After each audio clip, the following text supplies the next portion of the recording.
Hi, my name is Rosalie Ford. I'm the head of food technology at Three Ways School, which is a generic special school in Bath.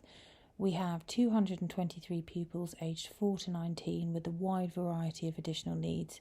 I have specialised in this area of food education for the last 17 years. I teach all ages but also support primary staff here and in other settings. This webinar will cover considerations for food lessons for additional needs with a primary focus. We'll have a look at some behaviours you may come across and possibly why these are coming up. I will show you some strategies that you may find helpful. I will also speak about some useful tools to make transitions and communications easier. We'll look at some food or fat for life additional needs resources and how you can adapt them for your setting, and some practical examples of meeting pupils' needs and ensuring inclusion. So whether you have your own subject specialist classroom, are working in a primary classroom base, a school kitchen or small breakout room, hopefully you'll come away with some tips and ideas that work for you.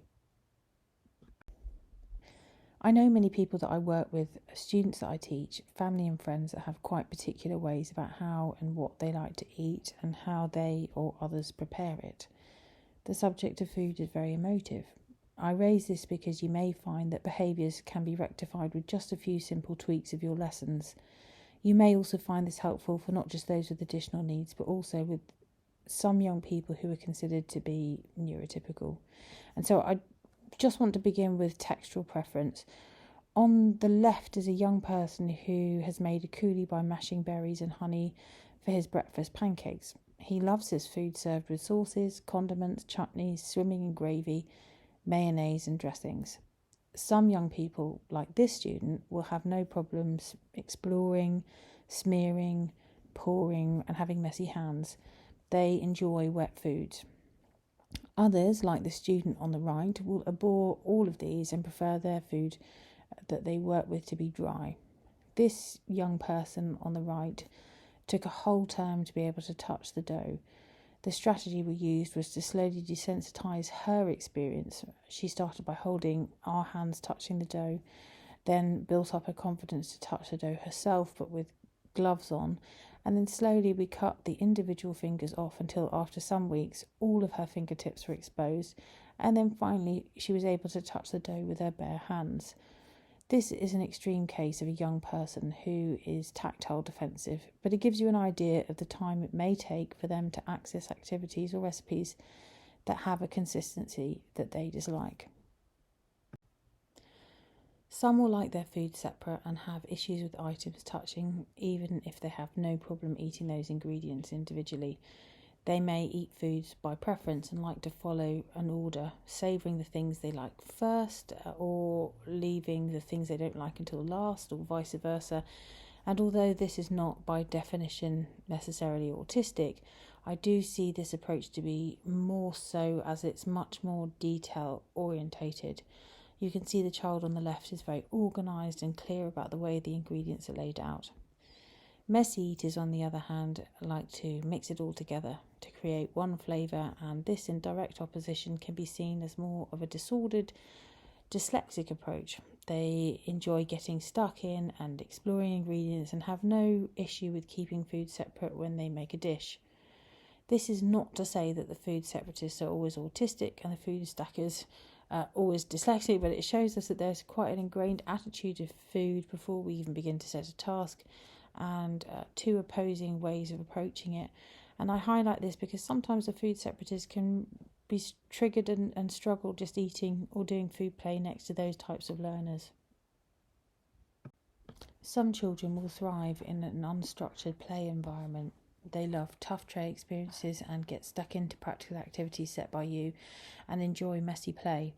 Others need clear guidelines, clear objectives to excel, and just naturally struggle more with messier play. Equally, when it comes to food-based experiences and eating in general, some naturally prefer to be alone in a quiet space and independent, and we can classify these as introverted learners. Then there are those that thrive in social settings with friends and are unfazed by loud, noisy and busy dining spaces and food-based activities, and we would classify these as being extroverted learners. You may already have an idea about the young person in your class and the food preferences that they have, having observed them, but if not, it is a good idea to recognise how they approach food settings and try to think about the environment you are creating. It's important to bear these preferences in mind when setting up food-based activities, as things as simple as slightly changing the setting, the person they're working next to, or knowing they may not want to add as much honey as the next person may be all it takes to keep a young person on track and on task. It's good to touch on examples of low-level food behaviours which you are consistently going to find in your activities, that you will have fussy, picky eaters who have an unwillingness to eat familiar foods or try new foods, as well as strong food preferences. And it's good to know that most parents would consider their children to be fussy eaters. It's really interesting to find that often a parent won't want to battle out maybe at home, so are more reluctant to introduce new foods. And the great thing about working in a setting with other children is that often there's such a fear of missing out that the child will see a friend eating something, say, well, I'm going to try that, and will often be much more courageous and open-minded about trying something in a lesson than they would do at home, if having that kind of forced parent-child kind of scenario going on. So it's really a great opportunity for you to be introducing foods through sensology and having tasting sessions, or maybe sitting a child who's a really good eater next to somebody who has a few more challenges and isn't so confident in trying new things, and then feeding that back to parents and letting them know, because food neophobia is quite normal amongst small children. Also, don't forget about mood. We always call it the hat. Are they hungry? Are they angry? Are they tired? And these are all things that they can bring to the table as well. And generally frustration at their lack of ability and not being able to complete a task that maybe their friend can, or be frustrated that something else has gone on earlier on in the day or at home at the start of the day. There can be other sort of things that can be sort of triggering behaviour.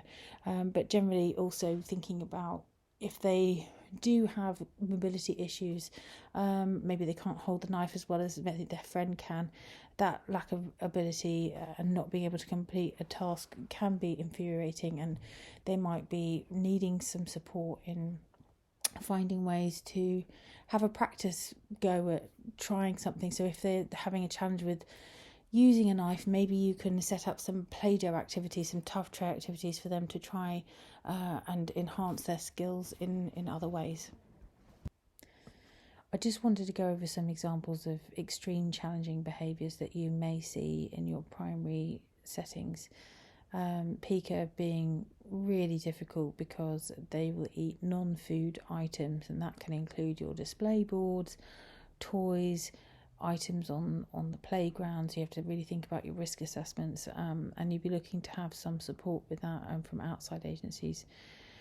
Prader-Willi, which is a special need, and those young people develop a powerful obsession with food to the point where I know parents who have had to lock their fridge and freezer at night time because they will go in and help themselves to raw frozen foods.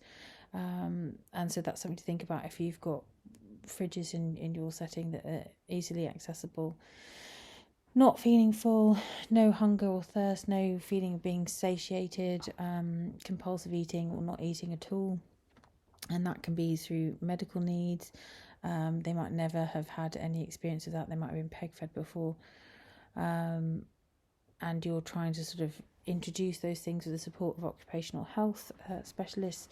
And also, working alongside parents, and it might be just that they have no interest in food-based activities at all. Self-stimming and repetitive behaviours like squishing and smearing can be ADHD and autistic behaviours. Retching and vomiting can be extreme reactions for those young people who are tactile defensive. Self-soiling for those that are highly stressed out and have escalated in a situation. Violence and aggression and upset, throwing tantrums, again, that can just be solely behaviour, can be because it's being modelled somewhere else. Running and stealing might be because there, again, attachment food issues going on. Often we see an extreme behaviour of trying to stuff all the food in their mouth, and I'll sort of touch on that a bit later on as well.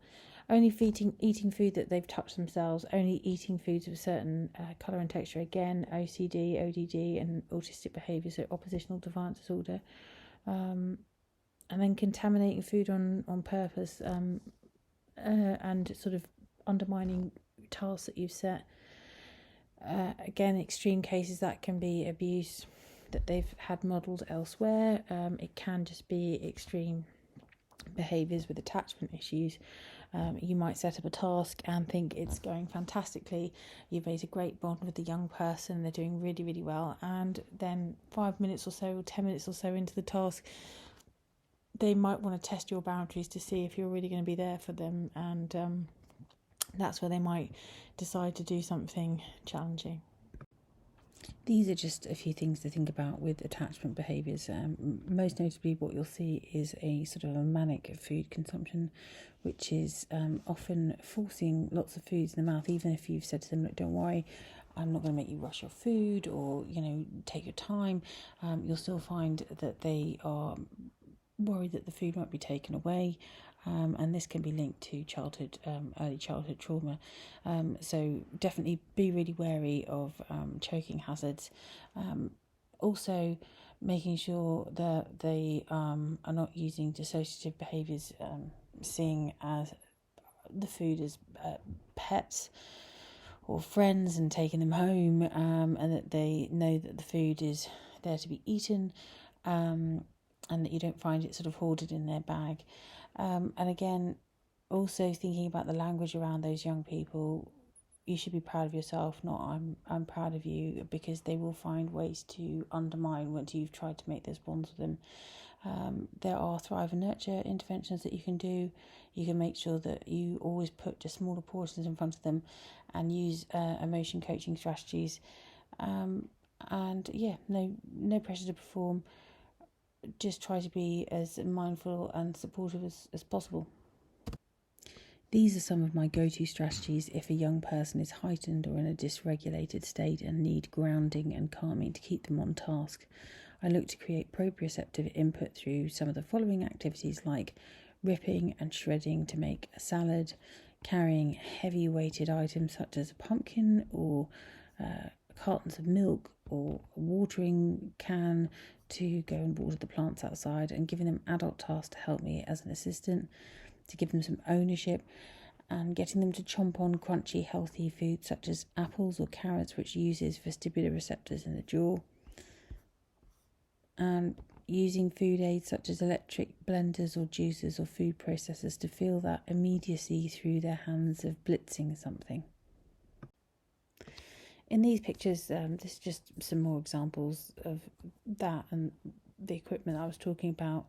And again, the bottom right-hand corner, if a young person is just enjoying peeling a carrot until it's whittled into nothing, find a way of celebrating that success and sending it home as a coleslaw. And the same with the cabbage and lettuce, turn their ripped leaves into a salad and share it with parents and carers. For those that are non-verbal, you'll be wanting to use visual aids to support them, and this can be simple signing like basic Makaton and symbol exchanges, which I'll touch on in the next few slides. To aid transitions, we use objects of reference. These are objects used to represent a person, activity or event or lesson. They may just simply be an apron or spoon for food technology, or like in the photograph as seen here on the right, a whole set of items that are attached to laminated descriptors that are left out in the classroom for the child to select. It depends on the child you're working with as to what works for them. visual timetables work really well with our young learners because it really does help to aid transitions and help them understand the routine that's there for the day, whether that's just now and next, or whether they can visually see that the whole day and where the food activity might come up in the day's timetable, so that they can understand what's happening. The most important thing is that whatever kind of symbols that you're using, that you make them consistent. And it might be that you just need, in terms of behaviour, to motivate them to stay on a task and say, I'm working towards, and that just really helps them with their attention, so that they can see their own personal progress and just understand what is expected of them. Core boards are another fantastic tool. It's just a colourful board of symbols that is a core vocabulary for a task. The task here is chocolate cornflake cakes. This is to aid the child in requesting, commenting, instructing, questioning and sharing. The previous slides have shown quite specific symbol sets, but I use Toby symbols, which are true object-based icons, which are just real pictures of food or equipment that you can find on the internet, and you can cut around them, the shape and laminate. You can use those to elicit responses, to navigate a space. So I have them on my cupboard doors in the classroom so the children know where things are. Use them to understand their knowledge or comprehension of a task. For example, you can ask a learner to sort them into food groups or choose which ingredients they want to use in a task to make a meal. And they also help ready learners for real world ingredients and can help the transition to more visual recipes. And they are great if you don't have a bank of resources like widget or PECs to use in your primary setting. They're just something that you can create yourself.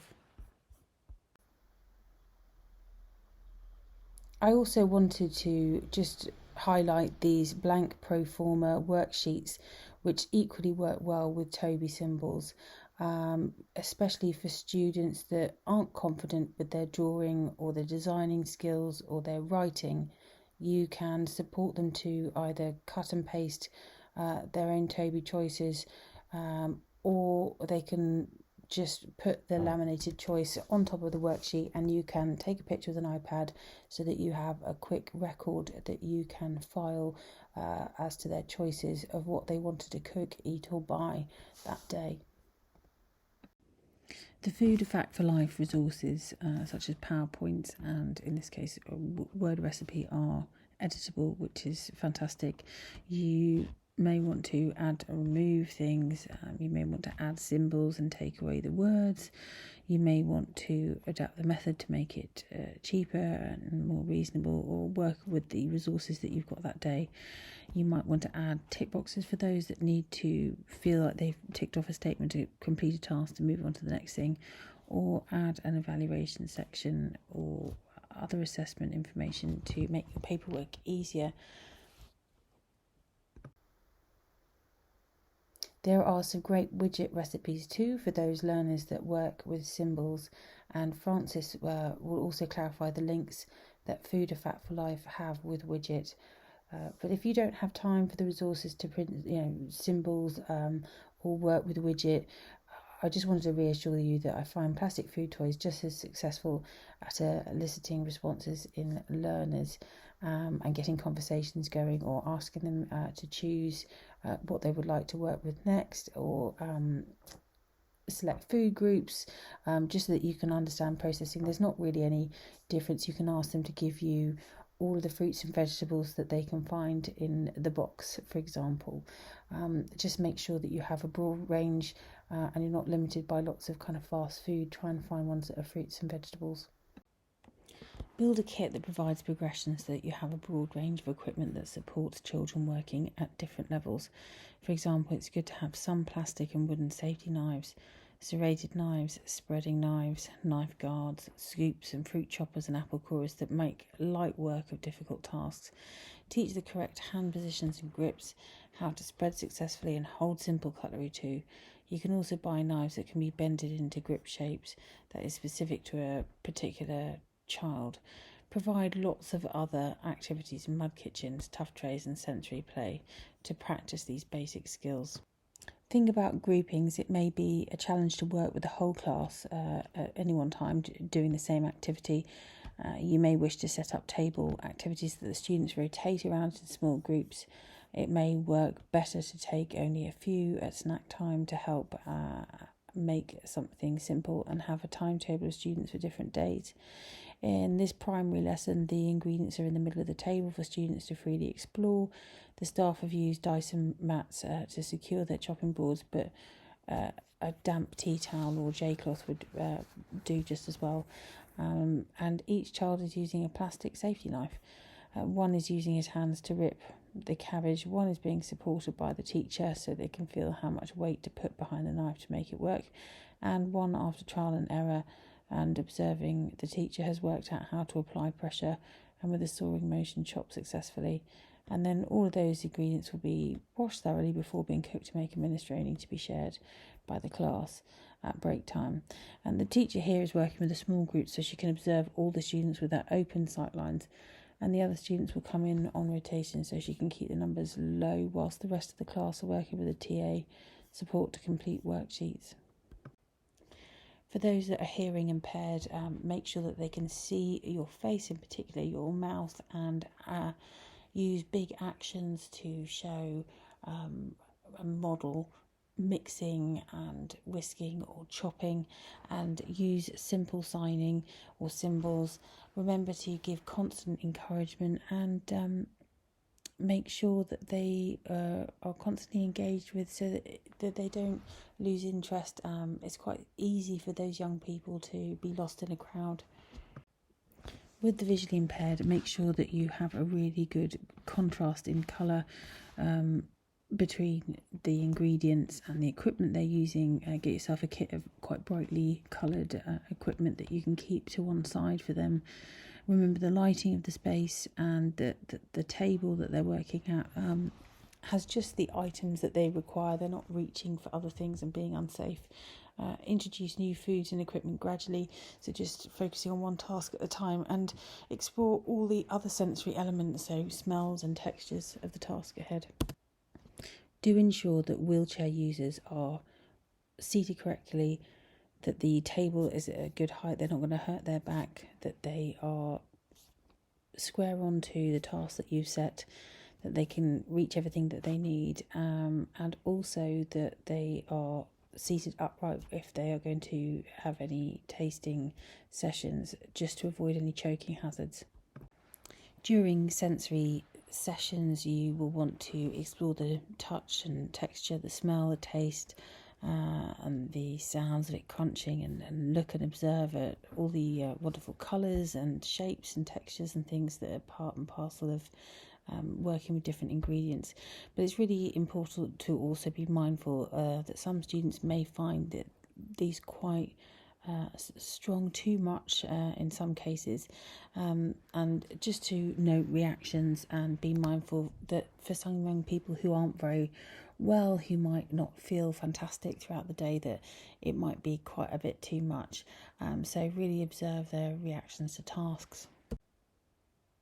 It's really important that yourself and the other staff working in food lessons and food-based activities use positive attitudes and language around those activities, and to avoid falling into the trap of using some of the ones that I've listed here on this slide. So pressure, bribery, emotional blackmail, rewards or punishment, and avoid emotional feeding, or if there is a need to restrict a food for a young person, that it's not done in a shaming and embarrassing way, and it should be done sort of in a respectful manner.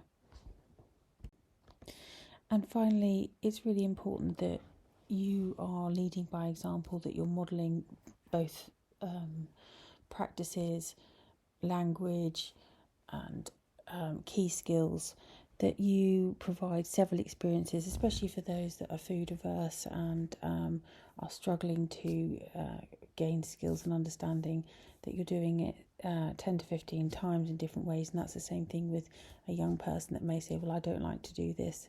You can also highlight that it's not just for them, it's giving the joy of making something for somebody else at home. And if they don't have somebody at home that they really want to make something for, it might be a friend in the class, or it might be a favourite teacher or somebody else that they really respect.